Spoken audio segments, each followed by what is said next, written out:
अस्सलामुअलैकुम, welcome back to my YouTube channel Umar वाइसल। तो उम्मीद करता हूं कि आप सब खैरियत से होंगे। नाजरीन, आज की जो हमारी वीडियो है वो औलाद के लिए रमज़ानुल मुबारक के वजीफ़े के हवाले से है। मैं आपको आज की इस वीडियो में एक ऐसा वजीफ़ा बताने जा रहा हूं जिससे आप बहुत जल्द कंसीव कर सकते हैं। और इस वजीफ़े की इतनी बरकत है, यानी कि अगर आपके पास 5 या 10 साल से औलाद नहीं है या फिर आपके अंदर कोई जिस्मानी बीमारी है, तो इस बीमारी को भी इस अमल की बरकत से अल्लाह तबारक व तआला की ज़ात दूर फरमाएगी और इसके बाद आप इंशाल्लाह औलाद को हासिल कर सकोगे। तो नाजरीन, अब हम बात कर लेते हैं कि ये वजीफ़ा आपने करना कब से है। आपकी माहवारी के जो 7 दिन हैं वो निकलने के बाद ये अमल आपने शुरू करना है। जैसा कि नाजरीन आप सब जानते हैं कि रमज़ानुल मुबारक का महीना चल रहा है, तो आप इस वजीफ़े को इस बाबरकत महीने के अंदर भी कर सकते हैं अगर आपको पाकी हासिल है तो।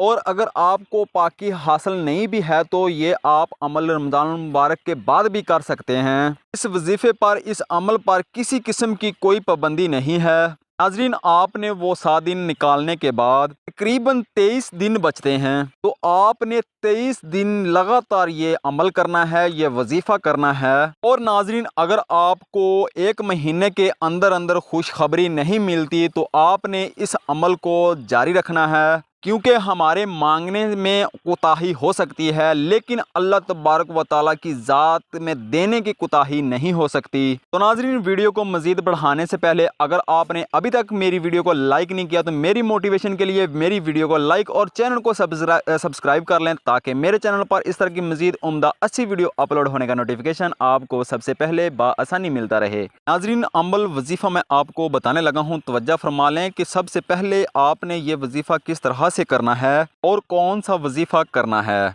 सबसे पहले तो आपने सूरत शम्सी वल ज़ुहा ये आपने तकरीबन 40 मरतबा पढ़नी है 1 दिन के अंदर। जैसे ही नाजरीन आप अपनी माहवारी से फारग हो जाओगे, पाकी हासिल कर लोगे, गुस्ल कर लोगे, तो पहले ही दिन आपने सुबह के वक़्त 40 मरतबा ये सूरत पढ़नी है और साथ ही आपने 40 मरतबा सूरत वद्दीन पढ़नी है सुबह के वक़्त। और इसके साथ सूरत मैं आपको एक और बताने जा रहा हूँ, वो है सूरतुल कौसर। यानी कि आपने सुबह के वक़्त इन 2 सूरतों की तिलावत करनी है और सारे दिन सुबह के वक़्त से लेकर सारे दिन सूरतुल कौसर की तिलावत आपने कसरत के साथ करते रहना है। नाज़रीन, अगर आप मेरे बताए हुए तरीके के साथ इस वजीफ़े को करेंगे तो इंशाअल्लाह ताला अगर आप 10 साल या 20 साल या 15 साल से औलाद से मरहूम हैं तो इंशाअल्लाह ताला अल्लाह तबारक व तआला इस अमल की बरकत से, इस वजीफ़े की बरकत से आपको औलाद की खुशखबरी अता फरमाएगा। तो नाज़रीन, ये थी हमारी आज की वीडियो। उम्मीद करता हूँ कि पसंद आई होगी। मिलते हैं नेक्स्ट वीडियो में, तब तक के लिए अल्लाह हाफिज़। इस वीडियो को देखने के लिए बहुत शुक्रिया।